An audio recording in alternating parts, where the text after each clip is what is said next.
Fire, air, water, earth, mixed in cosmic alchemy to create the world of Esfa. Life's children were born of many forms and shared a kinship with their component elements.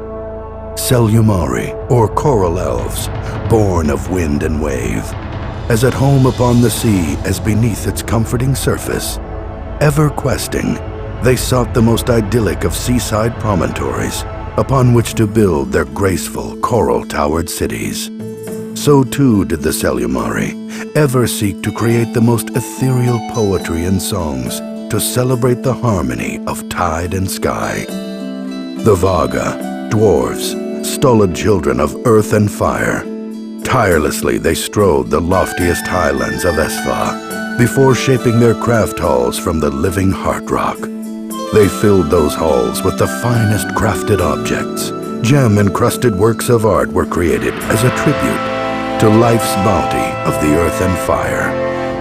The Vaga and Selumari enjoyed the satisfaction of laboring and resting in the midst of harmony and plenty. Younger races were born, and their cultures flourished through nature's beneficence.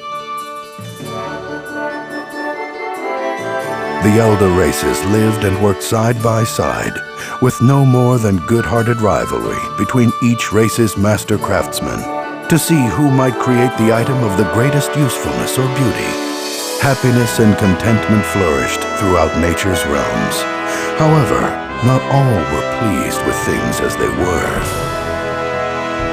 Nature is bound to propagate life, but so too must death have his due.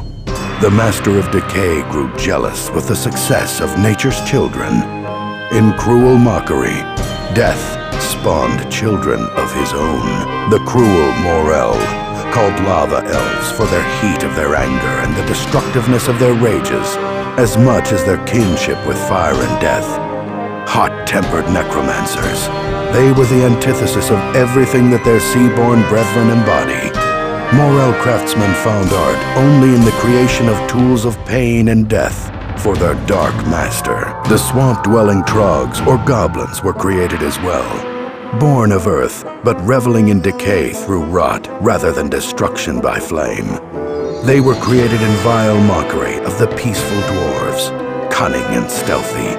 These also practiced depraved necromantic arts. Trogs built nothing but dissension and strife as they sought to rule their own petty tribes.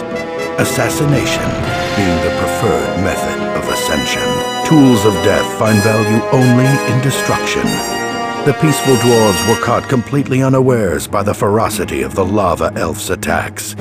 Many were slain before the dwarves learned to turn their hammers to the creation of the tools of war. But the dwarves did learn, and the lesson of death was well learned. The coral elves were also taken by surprise when the hordes of foul goblins exploded out of their swamps in a merciless frenzy of destruction, all in the name of their dark lord of decay. The coral elves learned to defend themselves and then to strike back at those who would slay them if they could. Violence and death were everywhere. Tempers burned and blood flowed as the fever of bloodshed swept Esfa. All races vied with one another for survival as lines of battle were drawn across the face of Esfa. Death and chaos raged as all sought survival, if not ultimate victory.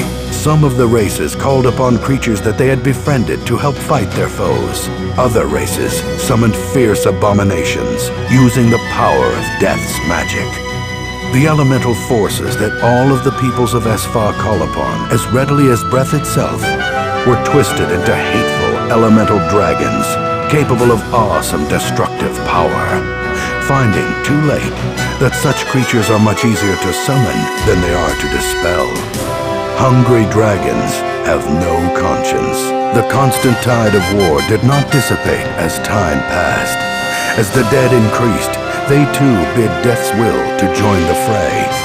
Even the denizens of the distant sun felt a kinship with the fiery chaos of constant battle and flocked to join in the raw destruction. This is the world of Esfa. Will the roll of fate allow you to master it?